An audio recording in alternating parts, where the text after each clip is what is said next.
Doctor Babasaheb युनिव्हर्सिटीच्या JD म्हणजे सहसचिव Waghmare madam इथं आलेले आहात। मॅडम, आपण जर बघितलं सकाळपासून कोहिनूर महाविद्यालयाचा गेटचं लॉक लागलेलं होतं आणि याच अनुषंगाने आपण काय सांगाल? आपण इथं आलात? कोहिनूर महाविद्यालयात मी आता पाहणी केली। माझ्यासोबत प्रो-VC साहेब आहेत, विद्यापीठाचे सगळे उच्चपदस्थ अधिकारी आहेत आणि आमच्या सहसंचालक कार्यालयाचे अधिकारी देखील आहेत।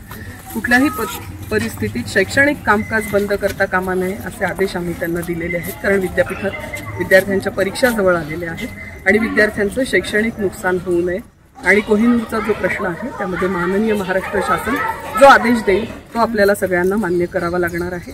आणि या विषयावर माननीय महाराष्ट्र शासनातले आमचे जे वरिष्ठ आहेत त्यांच्याकडे आम्ही मार्गदर्शन मागवलेलं आहे।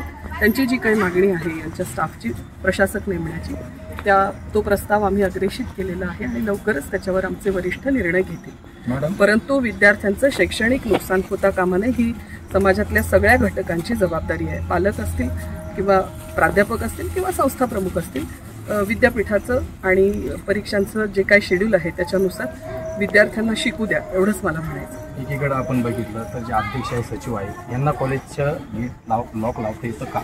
हा अधिकार आहे? हे अनुदानित महाविद्यालय आहे, अल्पसंख्याक महाविद्यालय आहे आणि त्यामुळे अशा पद्धतीचे अधिकार फक्त शासनाच्याच अखत्यारीत येतात। तर अशी कोणतीही कारवाई इथून पुढे होऊ नये अशी अपेक्षा आहे। आणि आपण जर एकीकडे बघितलं तर सकाळपासून या कॉलेजला छावणीचं स्वरूप आले, म्हणजे नेमकं कॉलेज आहे की छावणी? आम्ही इथे चर्चा करण्यासाठीच आलेलो होतो आणि जो काही सगळ्यांच्या हिताचा निर्णय असेल तो माननीय महाराष्ट्र शासन घेईल। धन्यवाद।